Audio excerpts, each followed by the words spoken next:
Hey, it's Miss South Carolina Teen USA 2012, Shannon Ford, and you're listening to Life After the Crown with Tim Tialdo.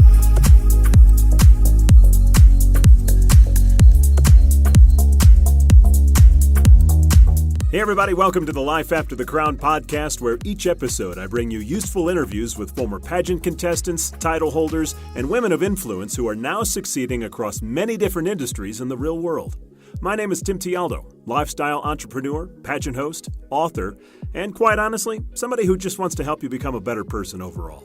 Now, if pageant life is over for you, or it soon could be, and you're wondering, well, what do I do now? Or what's next?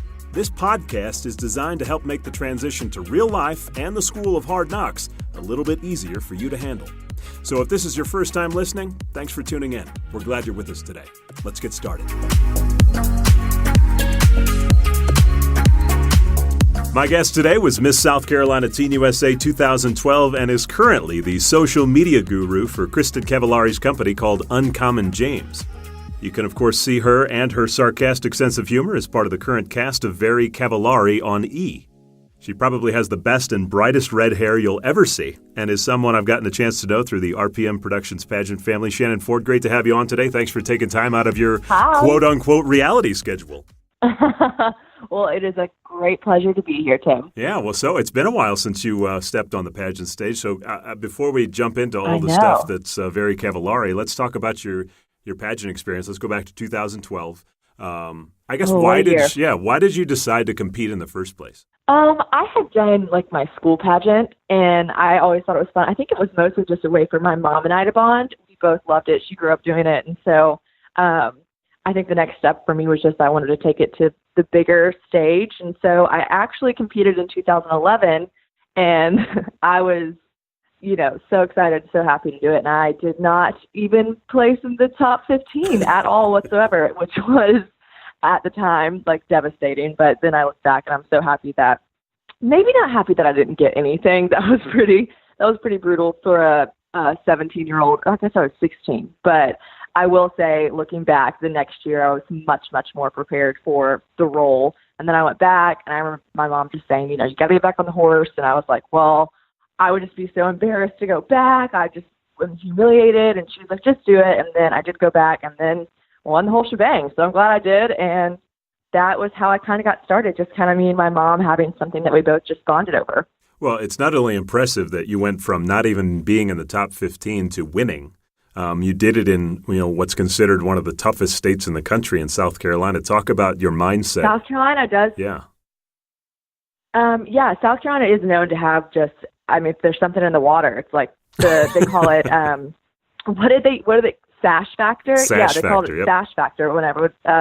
So Texas, South Carolina, Alabama, these heavy hitting states, California, obviously, they're harder to compete in. These girls have been doing it for years upon years upon years, and they're very, very ready. They're very capable. So it was a daunting task at first, but I think the difference between the first year and the second year that I did it was I just went in thinking, and I know it sounds cliche and cheesy, but I really was just like, all right, well, it couldn't get any worse than last year. I guess I could only just rival that. So I might as well just go in and have fun. And I did. And I struggled the first year with trying to create this perfect team that they wanted and be this perfect pageant Patty. And I think that's where people go wrong in the sense of when they compete in pageants. You don't have to make yourself into someone that you're not. You can just have to be yourself. And sometimes, the judges don't want who you are, and that's fine. Different day, different set of judges. But that particular year, I was lucky enough to have a set of judges who believed in me as a person and who I was and who I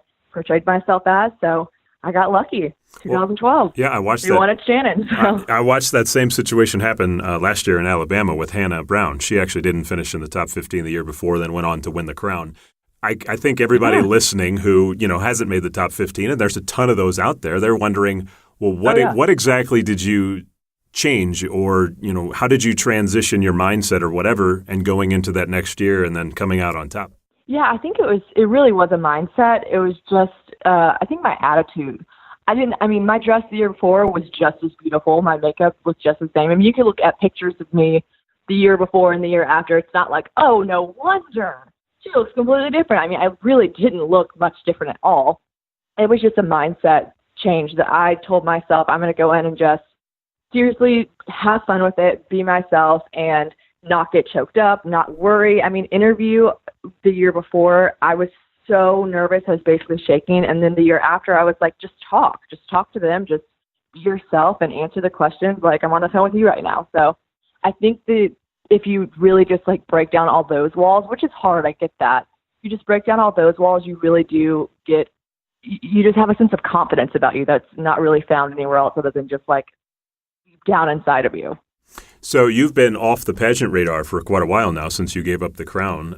I guess my question is, you're still in the, age category. Would you ever do it again? Well, I'm not so sure that my current platform would be the most representative of the pageant world. I think that a lot of people might vote against me representing the lovely state of, honestly, any state. But I know there's a lot of people who do appreciate my sense of humor and vast inappropriateness at times, but I'm not quite sure that is of the Miss USA caliber. So I think my time as a pageant queen has gone. But I do love, I still go to the pageants every year with my mom, and I'm never not watching Miss USA. I met one of my best friends during my pageant reign, so I'm still very involved with the pageant world, but I'm not so sure everyone would really think it was a grand idea for me to come back and have a crown on my head. Yeah, you probably wouldn't be politically correct enough, would you? No, I'm not always the most politically correct, which I was for a long time, a very, very long time, but not so much anymore. Not anymore. I'm just going to have to stay behind the scenes. Behind the scenes is good for me. Well, I went back and did a little research on you. Obviously, I know you personally, but I went back and just kind of, because I didn't host your pageant in 2012, so I went back and looked at some old videos. Now, one of your questions that you were asked at Miss Teen USA on camera was, if you could sit down and have dinner with anybody, who would it be? And at the time, you said Barbara Walters because you wanted to pursue a career in broadcast journalism. Is that still something that you're interested in doing? Broadcast journalism has always been a dream of mine, and I think I was just more so wanting to be able to speak on a public platform and just have a sense of voice to the public eye, and I feel like I'm somewhat doing that now, but I would never hate to be in the realm of broadcast journalism further than just reality TV. So which obviously reality TV is not too much of broadcast journalism. I just mean I think at 17 when I said I wanted to be in broadcast journalism, I really just wanted to be in the public eye on a public platform, speaking my mind and, using my voice. So halfway there, I guess, but I would would love to still dabble in broadcast journalism if the opportunity ever arose, for sure. Well, and I think what you just said really mirrors a lot of people today, and maybe they don't want to say it, but it's true. And that oh, it's so true. Broadcast journalism it's like a cover. It's like, I want to be in broadcast journalism. What we're really saying is I want to be on TV. Did you kind of feel that way? And that's yeah. Oh, absolutely. And I think the more people that are just honest with themselves, you'll get there a lot faster. Just call it like it is. Just say what you want to do. And I get it too. You saw me on my video when I was 17. My mom probably would have been like, no, don't say that. If I was like, I just want to be on TV. But yeah, I just wanted to be in the public eye. I just wanted to make a name for myself, do something that I could look back on one day and be like, that was fun. And I still have this, DVD to prove that I did that, or I can still stream myself. I guess DVDs are pretty outdated, but yeah, I always wanted to do broadcast journalism, and I think that really was just a cover, like you said, that I just always wanted to do something in the public eye. Well, and look, I say that because I'll be honest with you. I was the same person. I was the guy version, but I was the same person. And I was on TV for a while. What's interesting to me is I think it's different for everybody. Where did that come from for you? That want to feel like I need to be on a quote unquote public stage in front of people in order to feel like I've gotten to where I wanted to be. I was always the kid that I still am, just not a kid, but I'm always the one that talked the most in class, that always had the most questions, that always was just, whether I was cutting up with the class and getting in trouble trying to be the class clown, or whether I was doing, drama productions when I was in middle school and high school, I think I just always craved I don't know if I craved the spotlight or I just craved attention. And you don't have to say that in a bad way.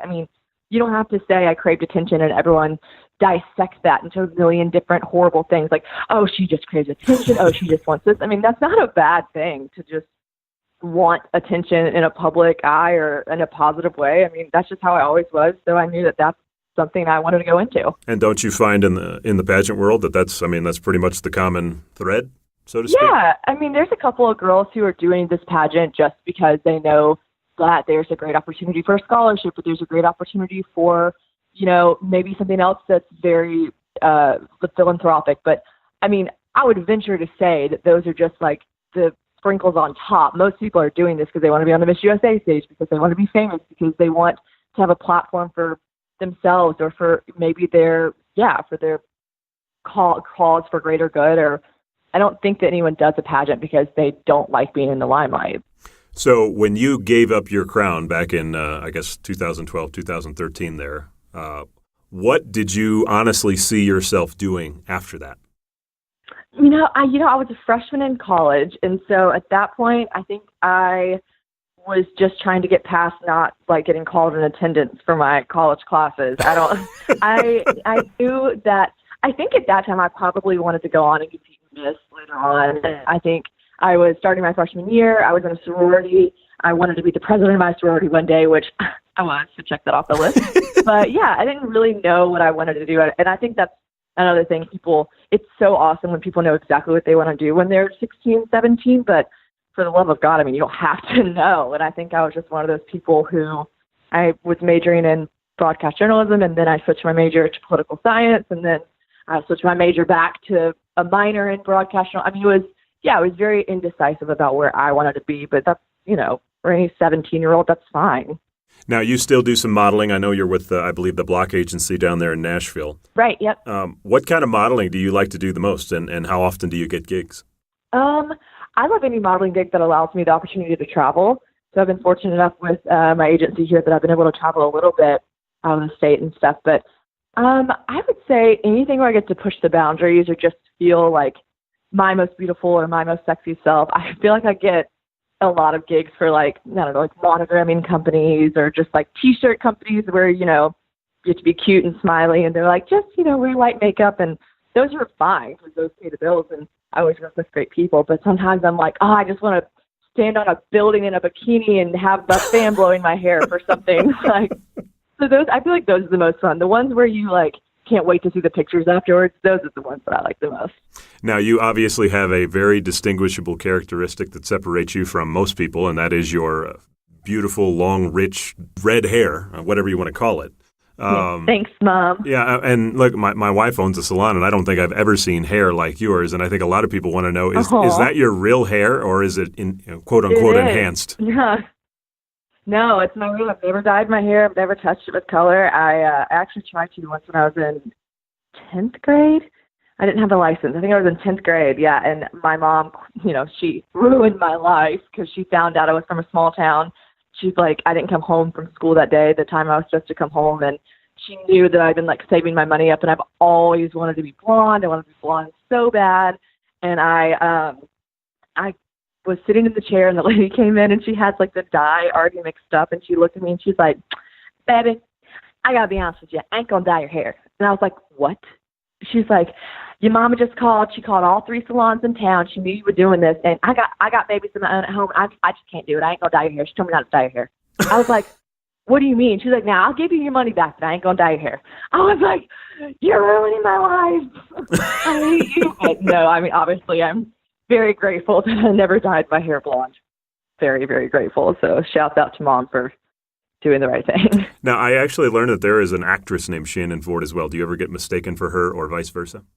No. I knew that there was a Miss Florida. When I was young, I would everyone Googles their name, and I Googled my name, and there was sometimes she's blonde, sometimes she's redhead. I can't keep up, but is that who you're talking about? She was Miss Florida USA in 2001 or something. It's possible. I didn't do a ton of research on her. I know she's been in a couple of films. She's done some Broadway shows, theater. So I didn't know if you were mistaken. I don't know for her. Maybe we're talking about the wrong person. You can look her up on. Look her up on IMDb. Okay. Yeah. I can't really say I ever get mistaken for anyone. That never happened. I'm never one of those people that's like, oh, you look just like blank. You are pretty I always unique. wanted a doppelganger. No, and I don't mean to say that to be I don't look like anyone else. I mean, I always want someone to be like, I would never tell you look just like and then say some like cool person for me to be like, oh, yep, get it all the time. But no, I never get that. But that hasn't happened yet, huh? Yeah, like Peyton Brown. You remember Peyton Brown? Her teen, she looks just like Margot Robbie. I'm like, why can't that happen to me? Why didn't people come to me and be like, you look just like Aaron Snow. Aaron Snow does look just like Margot Robbie. Yes, Aaron looks. She does. Yeah. Okay, so obviously life has evolved for you. You're not in broadcast journalism, but you are on TV. You're on a reality show on E, which, you're the envy of a lot of girls in that regard. So I guess we have to go back to the genesis of that, and that is your relationship with your friend Kristin Cavallari. Where did that all begin? How did you guys meet? We met, I guess, 2 years ago. I met her through my agent, actually, Mark Block. So he knew that she was in search for a social media guru or someone just to run her stuff, and she'd interviewed a few people, and she wasn't convinced. And then she met with me. She met with a couple other people, and then she sent over some. I actually met up for coffee, and she was just super cool. And I just remember thinking, she's just sitting here like at this coffee shop. Like, that's so cool that she doesn't even care that she's just super famous and sitting at a coffee shop. But she was super chill, super nice, very down to earth. And she asked me to caption a few photos. I went home and did that. I was so nervous because I was like, I don't know how to do this. I don't know how to be someone that caption. I mean, kind of like back to the Miss, Teen USA stage. I was like, I don't know how to be this person who's like, oh, our jewelry is so pretty in gold. Check it out. It's the perfect thing to wear with your sweater. I'm like, that's just not me. But I was afraid if I was myself that she would be like, whoa, this is a business. Like, we can't put this on our social media. So I started out writing some that were just so very not me. And then I erased it all and I wrote at the top of the email, and I was like, look, you might hate all of these. Just a disclaimer, this is my personality. This is my demeanor. This is how I write. This is my voice. So if you like it, that's great. But if you want to go in a completely and total different direction, I'm unsure I can do that. So here's what I got. And I wrote like very witty, very sarcastic, honestly slightly inappropriate captions for all of them. And she wrote back and was like, I think she actually said, I'm effing dying. You're hired. So, from the moment, so it just worked out. And luckily she gave me a lot of creative freedom, and she always let me push the boundaries with the voice of the company and just have fun with it, which I think was really successful with our social media. Well, good for you for number one, for being yourself. And that's a lesson learned in itself. Number two. Yeah. And it could have crashed and burned. So it totally could. There will always be, a CEO somewhere or a boss somewhere who's like, no, that's not our style. I just got lucky with someone who, shares the same sense of humor and knew that to have a successful company, you need to push the envelope. And so I got lucky. When you sat down with her at the coffee shop, were you a little bit starstruck from her time with like Laguna Beach and the hills? No, it's weird, and I also probably sound so lame saying this. I really don't get starstruck. I try to think of like one person that I could meet that I would just be like, oh my God, but I don't know. I don't really get starstruck, and I actually never watched Laguna Beach or the hills growing up. I didn't have cable. Well, good, me neither. So, thanks, Mom. But so yeah, never watched it, never saw it. So I knew who she was, obviously, just from being in the 2000s public eye, but I didn't know anything about her really. I just was like, oh yeah, Kristin Cavallari and Lauren Conrad, they're famous. Probably a good thing. Yeah, probably. So since you're we'll call it the quote unquote social media guru for Uncommon James, which is the company, tell me about the company. What is it? What it's about? Yeah, it's a jewelry company. It's a great line. It's very simplistic jewelry. You can kind of layer it with everything. It's kind of just for the everyday girl, someone that doesn't have time to put on a whole ensemble with matching jewelry for each outfit, but something that you can kind of just wear all the time, never take off, or, wear with everything, wear with something minimal as going to the gym, something as dressed up as going to a fancy dinner. It's very minimalistic, but very, also statement pieces for sure. And where does the name come from? Her daughter's middle name is James, and she thinks that that's uncommon for a girl. So Uncommon James. My middle name is James, so that's great. There you go. Uncommon for a girl. So when we say social media guru, tell me what that means to you. How would you describe your job or your responsibilities? Yeah, I never actually worked in social media professionally. This was my first job. So day to day, I post on Instagram every day. I run the Twitter. I run the Pinterest. I send the newsletters out. I respond back to messages on all platforms that I just listed. If a customer service issue gets brought up, I forward that over to our customer service team. I answer questions. I mean, a whole lot, honestly, a lot. So what's been the most challenging part for you? Probably, I think as the company has grown, when I started, it had, I think, 16,000 followers, and now it has 580,000 followers. And so the volume has been hard to keep up with. We used to get 7 comments on our photos with questions, and now we get 550. So it's hard. Kristin does want me to always respond to everyone, so that's kind of difficult at times. But I'd say that's probably the most challenging to always, because it's not like I work a 9 to 5. It's not like I can clock in at 9 and clock out at 5. If someone asks a question and I happen to be awake at 11 p.m., then I should answer that. So you think that's probably the volume, the growth of the company has been hard to keep up with as one person. Is there a breaking point where you feel like you're going to have to bring in some sort of assistant?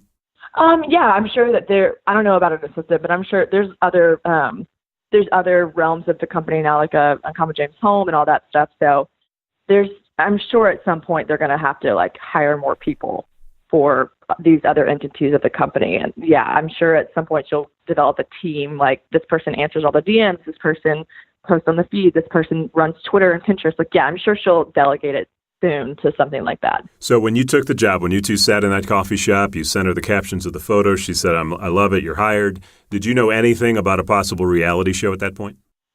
Vaguely, like very vaguely. They were just talking about it, and it really didn't have anything to do with Kristin. At the time, they were very vague about it. They were just like, oh, a show in Nashville, like with a celebrity name attached. I mean, they were all very vague about it, and our agent in town was like, oh, yeah, this is a great opportunity. And I, at the time, was like, hell no, I'm not doing a reality show. I'm so much cooler than that. And then me and my best friend, Taylor, we started talking about it, and we interviewed with the casting director. And then by the time it all got kind of an understanding, I had already been working for Kristin for a couple months, and she was like, yeah, the show is going to be so great. And then you're going to be on it. And I was like, oh, okay, I'm going to be on it. She's like, yeah, you're going to be on it. Of course you're going to be on it. And I was like, of course I'm going to be on it. Yeah. So at that point I was like, well, I guess I'm going to do this show. Well, which I'm glad I did. Yeah, and you've obviously, in addition to the company having over 500,000 followers, you've gained a pretty good following. I think you're approaching 180,000 followers on Instagram. Is that something that you enjoy, or is it something that you're like, well, I guess it's just part of the process, but it's not something I wanted? No, of course. Of course I wanted a lot of followers on Instagram. If you have an Instagram, most of the time, I bet you want a bunch of followers. Like, unless you really are one of those really cool, like, down-to-earth people that are just like, I just have it to keep up with my friends and family from all over. It's like, well, that's super nice of you. But of course I wanted a lot of followers, and it was nice. It's nice in the sense that you have a platform and people want to gift you with stuff, or you have a platform to speak your mind. Even me, like, I'm not all just like sarcasm. Even if I have like an important topic I want to talk about, now 180,000 people are going to look at it, and they don't really have an option. They follow me. So if I have something on my heart that I want to say, then I now have this really massive platform for that. So that's great. But if I had to say a downside of it, honestly, this is ridiculous, but sometimes I just want to post I want to post my living room and be like, I love the way I decorated this, and just post it, and just everyone just look at it. But instead I get like 100 million emails. They're like, what paint color is on your floor? What is that picture from? Where's this plant from? Where did you get your chair leg from? And I'm just like, you can't make your way through the masses of DMs. I don't know. You just want to post something like, oh man, I'm hungover today, and you get a million names like, oh yeah, me too, and I'm like, oh man, and then I'm like, do I answer all these? Do I just leave them on red? I don't know. Yeah, I would think between the company itself and then your own personal, I mean, it's got to be tough to keep up with all that. It's a 24/7 job. Yeah, honestly. So, this has obviously brought you a lot of attention. You're not only just part of the cast. I mean, you're the girl with the red hair. Everybody sees you. You stick out like a sore thumb. Have you ever Googled your name? Yeah, I try not to. It's not always the prettiest thing, but I for sure. I think when less Googling, more like looking on social media, like Twitter and stuff. Right when the show came out, I was, I'm obviously the villain on the show, so I wasn't everyone's favorite at the time. But you know what? I think towards the end of the season, a lot more people were understanding of who I was and my personality, and got to know me and related to me in a big way. And I think, I get countless DMs and comments that are like, I got to be honest, I did not like you when I first started watching the show. I'm like, oh, lovely. And then they're like, but I kept watching. I really like you. I really relate to you. I think that we're the most alike on the show, blah, blah, blah. So, yeah, I mean, Googling/looking myself up on social media, my name has gotten a lot better in the previous month than it was in the beginning. But yeah, I definitely look myself up every once in a while. Yeah. Good. Well, look, I Googled you this morning.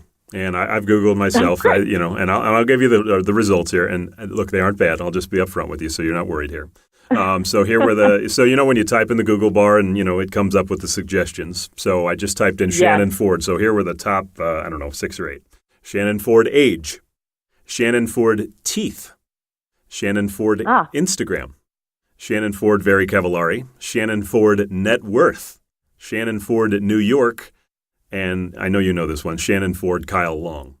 So as a member of a reality show, do you like that people want to know all about your life and your personal affairs or not? I don't mind it. I really don't mind it. Granted, I'm not on a massive scale. I'm not Jennifer Lawrence. I would probably mind it if it was much more aggressive. But let's be honest, am I in the public eye? Yes. Am I a mega star? No. So, right now, I don't mind it. No, it's fine. So sometimes I'm blown away by the questions people ask. I'm like, you just asked me that? But no, for the most part, I don't mind it because I'm not really on that scale yet. So what's the weirdest question you think you've ever got so far? Now that you ask, I should have thought about this. This has been a good, just things that you just the most bizarre things. Stuff like, oh, what color is that on the on the bottom of your chair? I really love that color. I want to paint my house that color. I'm like, what do you mean? What? I don't know.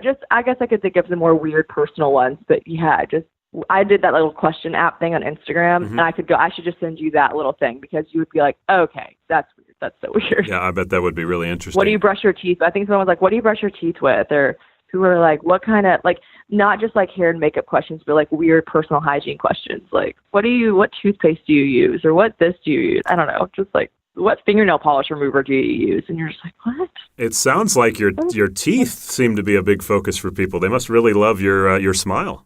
Well, they're very large. So, yeah, they're pretty in your face. So here's what you need to do today. Very large smile. You need to call the block agency and say, find me a dental or some sort of smile, denture, whatever company that I can sign with so I can make some money off this thing. There you go. Yeah, just use the power of the teeth for sure. So with you being out in the, quote, public eye, people searching for you, wanting to learn about you, are there any myths out there in the world that you want to debunk? Ooh, I'm not mean. I think if you kind of stopped watching after episode 2 or 3, you might be like, well, that girl is a biatch. But, I'm not mean. I think most people would say that are pretty nice, easygoing, girl that's fun to get along with. So maybe that, I'm not mean. Or I guess also I do always get asked if my hair color is real. So that meant, I have had someone stop me in the elevator one time and say, oh my God, what color number is that, or dye number, or whatever. I've been dying to have that color, that shade. And I was like, oh, it's natural. I'm sorry. She was like, oh, it's okay. And then 2 people got off the elevator and it was just her and I. And she was like, okay, sorry, I didn't mean to ask in front of people, but seriously, what shade is that? And I was like, no, it's really natural. It really is.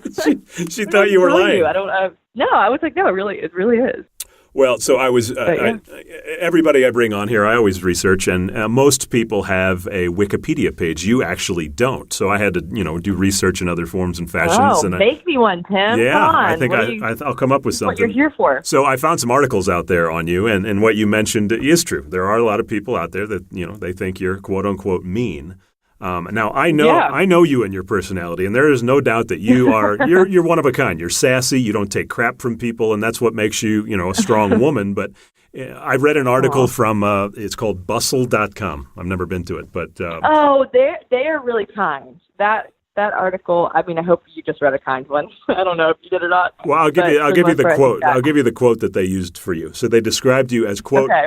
No, making a name for herself by cultivating some drama among other employees with her, quote, sarcastic sense of humor. How do you respond to that assessment? That's a pretty fair assessment. I think that wasn't my sole drive to make a name for myself by just creating drama, but I think it didn't hurt that I was on a reality TV show and I was willing to push the boundaries with, it's hard because you start the show and we're all real people and it wasn't a very scripted show at all. And so you kind of just have to weigh out your options. You have to say, what will make for good TV? When I sit down and I like decompress from my day and I just want to turn on some, reality TV, which we all know what that entails, what would I want to watch? And who maybe would I dislike so much that I couldn't look away from?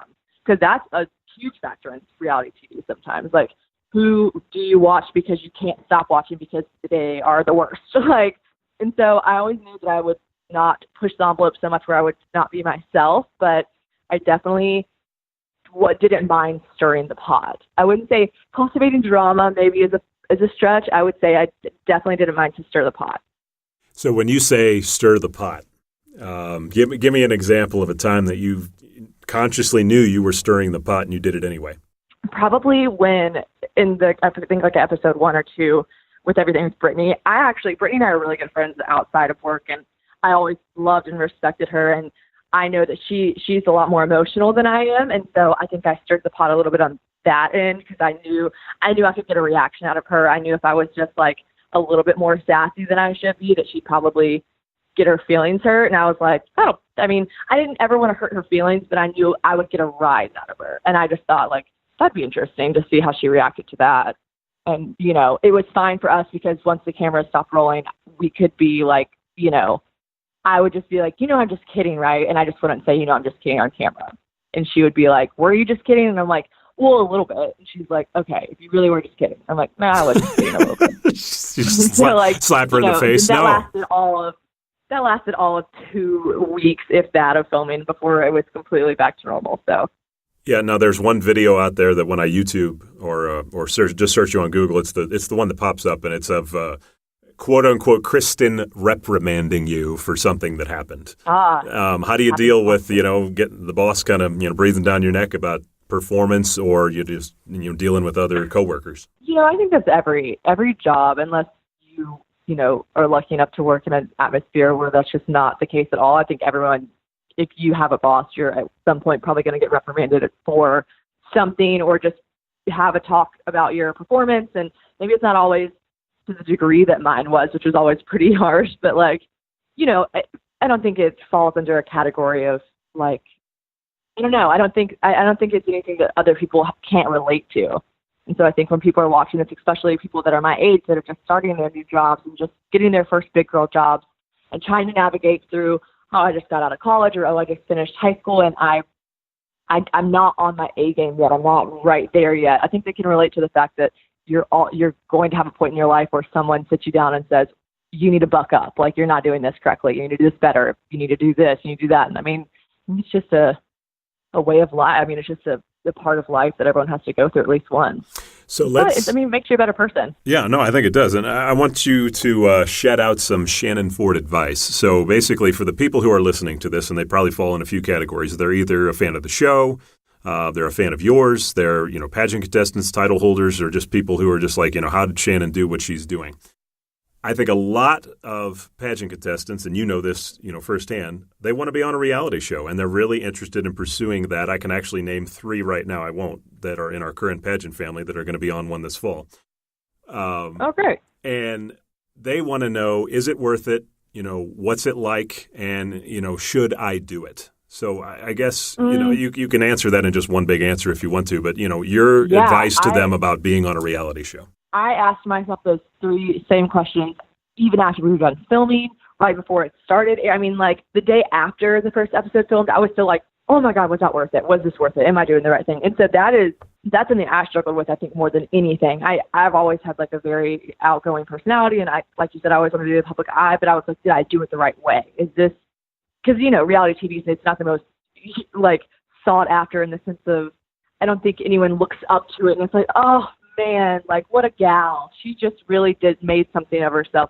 Until the reality show gets big and gets successful, you're just another girl trying to be on a reality TV show. So it's just kind of I ask myself those same questions, and I think you just have to go into it knowing what you want to portray yourself as and then being okay with that. I knew what I was doing. I knew I was stirring the pot. I knew I was being dramatic, and I was going to be a character that people either love to hate or love to relate to, but I had to be okay with the first one too. I had to be okay with whatever backlash came from that, and a lot came from it. And so you just have to have thick skin. Definitely don't put yourself in a position to be publicly talked about or publicly scrutinized if you can't handle it. Because, I mean, I know when we first signed on, they gave us all a contact for a psychologist and was like, he's here if you need it. And I remember being like, why would I ever need that? Why would I ever need that? That's weird. And I actually have never called him, but just so you guys understand, like, that really is like a product of being on reality TV, that you might need to talk to someone for your mental health. And so do it if you are prepared for the outcome, because maybe the outcome is everyone loves you and there's articles written about 50 reasons you'd want to be Shannon Ford, but you also have to be ready for the 50 articles that are the exact opposite of that, because that could happen, because you also don't have a say in how they edit you or how they portray you. I mean, we sign our lives away, and while I can admit that, yes, how they portrayed me was how I acted on the show, some people aren't as lucky. Some people get a hold of their scenes in the editing room and they can twist them a little bit and turn them a little bit. And so you have to be prepared for that, because any reality show you do, you're going to sign away any option to like have any say over how they edit you.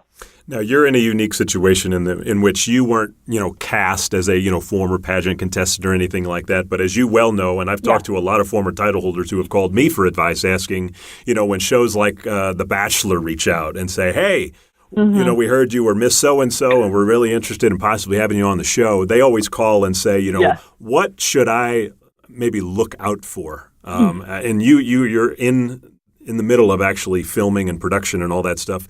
What would you say they should, be asking themselves, or even asking in the interviews with the producers about being on there? I mean, well, then they have a leg up because that show is established, and so they can watch that show. And I'm sure they're not the first pageant girl that's ever been asked to be on that show before, so they can go and watch those episodes and they can watch those series and say, how are these people usually portrayed on this show? I didn't really have that luxury. I kind of just went in blind because our show wasn't a show yet. So I'd say if you were going to do a series, I got approached by The Bachelor and a couple other shows like that. I never wanted to be a part of something that cut me off after one season.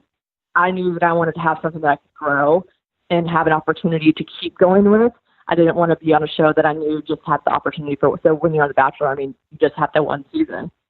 So I knew that I wanted to be relevant for a long time, and I just was like, how can I do that with a reality show? And then this opportunity fell in my lap. So I was like, okay, well, that works out.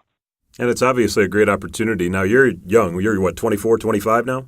24. Here's one of my Google questions. Yeah, exactly. So I'm 5'8". Where do you want to take all this? I mean, you're young in your career. This company's obviously a big part of your life right now. Do you have like a grand plan or a grand vision of what you would like to see Shannon Ford doing at, let's say, 40 years old? I gotta be honest, I don't have a grand plan. Maybe it's time to sit down and make one. But we could talk about that. I do definitely want to I do. I think I've surrounded myself my whole life with people who have been great, very business savvy. Both my parents own their own companies. I adore the entire RPM staff that run, as you know, the 4 states for Miss USA. And I have always looked up to them. I've always looked up to my mom. And so I definitely could see myself owning my own business one day. What that entails, I have no idea. I love talking about, certain products and certain things to get out that I, back and I believe in. I'm a redhead, and redheads cannot get tan. So I always thought that it would be fun to have my own self-tanner line or something one day. So I don't know, something like that, something that maybe my own boss would be nice. Then I wouldn't get reprimanded anymore. That's right. You wouldn't have Kristin breathing down your neck. So this podcast is probably going to air in December. So kind of give us an idea of where things are going with, Very Cavillari and just your whole role in the show, and basically what you can tell us, because I know there's some things you can't. Yeah, we can't say a lot, but I can say that we're going to start filming season 2 soon, and some very interesting things happen. And, my fate at Uncommon James may be up in the air, so we'll just have to see how that transpires, but it's definitely going to be something that you guys want to stay tuned with. I think December we'll probably be wrapping up filming. A lot can happen from now to then. Look at you putting a cliffhanger out there for the story. I love it. Dun, dun, dun. I love it. Well, as you mentioned throughout this podcast, I mean, you have a great sense of humor. You're very sarcastic. You're just very unique in the way that you approach, social media. So I wanted to give you a chance. I've never done this before, to kind of let people get to know who you are just by some quick rapid-fire game show-like questions. I think it'll be fun because I think you'll be really good at it. Would you be willing to do that? Of course. All right. So let's do, how about 10 questions? You can answer them as slowly or as quickly as you want, and if you want to expound on them, feel free to do so. All right? Okay. All right. So here we go. Number 1, on a scale of 1 to 10, how weird are you? No, 10. Maybe 12. Why? Why? I've always been weird. I do the weirdest stuff. I might actually couple that with just being gross because I am a pretty gross person to be a girl. I like to pick things up with my feet and also just do really weird and inappropriate things to my friends that they detest. Wow. Okay. Number 2, what are you not very good at? Math. Oh man, I'm so bad at math. I'm pretty sure I had strep throat or something the year or the week they taught us fractions, and I am so bad. It's actually appalling. People will just look at me and be like, "You can't be serious." Because I like to count myself as a pretty smart individual, and when I get asked any question about math, people probably look at me like I am the dumbest person in the room. Do you ever have to use it for your job now? No, not really. Thank God. That's why you're good at it. Mostly, I mean, simple math sometimes, which got my old pal calculator for that. There you go. All right, number 3. Tell me something that's true that almost nobody agrees with you on. Okay. Oh, that I hate cruises. Cruises are so dumb. Anyone that goes on a cruise is just ridiculous. And a lot of people like cruises, and I think cruises are the worst. You're just trapped in this boat. You don't have Wi-Fi. The food sucks. It's like cafeteria food. You don't even get to stay at the ports long. I've been on 2. I hate them. And a lot of people love cruises, and I just cannot stand them. So I take it you've been on one. I've been on 2 my whole life, and they were miserable. Okay, so cruises are definitely a bad thing from Shannon Ford's standpoint. Okay. Yeah. Number 4. Your room, your desk, or your car, which one would you clean first? Which one would I clean first? I would clean my desk first. My room is kind of my sanctuary, so I would say that my room is always clean. There's a difference between being clean and being messy. My room is always very clean. It's a little bit messy sometimes with clothes, because once I try something on, then I get on a rampage, and then I just leave the clothes everywhere. But my desk area is always clean. So you're an organization girl. Yes. Oh, I love organization so much. I get that from my mom. I'm a freak. Okay. All right, number 5. Which would you pick, being world-class attractive, a genius, or famous for doing something great? Okay. I can repeat it if needed. I would probably pick to be... No, I got him. I would probably pick to be... it's a toss-up between a genius or being famous for something great. Because you're already world-class attractive, right?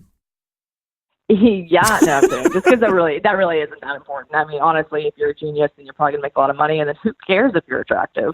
But it would be pretty cool to be famous for doing something great, but that's probably short-lived. So I'd probably pick being a genius. Okay, genius. Number 6, what was your favorite toy growing up? Favorite toy growing up? Anything that was gross, like slime or a fart machine or something like that. I was seriously, that's probably carried into my adulthood. Anything that a boy would play with that their mom would take away from them. So you had one of those fart machines that you put in people's back pockets and walk by people? Oh yeah, for sure. Grocery stores all the time. All right, number 7. Who would you like to live like for a day? Who would I like to live like for a day? I mean, Beyonce, come on. And what would you do? For sure, Beyonce. I would just do literally everything. I would be like, let's go to Dubai. Just kidding. Can you take the plane around? I want to go to Paris. Let's see if we can make it there. I mean, I would just do a million weird things. I'd just have them shut down the Gucci store and just make them dress me. Okay. It would be so great. Interesting. All right. Number 8. If you could be an Olympic athlete, in what sport would you compete? Or, even if you want to make up a sport, I'm okay with that too. Not a made-up sport, although people might think this is a made-up sport. I would crush it, an Olympian speed walker. I walk so fast, and that's a real sport for Olympics. Are you that woman that we see in the mornings when we're driving to work that, the hands are pulsing? I mean, she's really getting after it. Hips are moving, the whole deal. Yep, that's me. Everywhere I walk, I feel like people are like, why are you walking so fast? And I'm like, I'm meant to be an Olympian speed walker. I don't know what to tell you.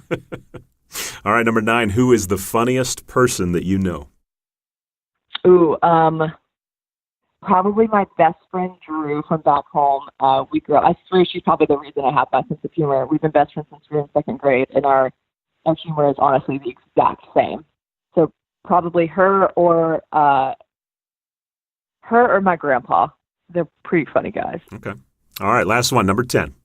When you're having a bad day, which I'm sure happens often, what do you do to make yourself feel better?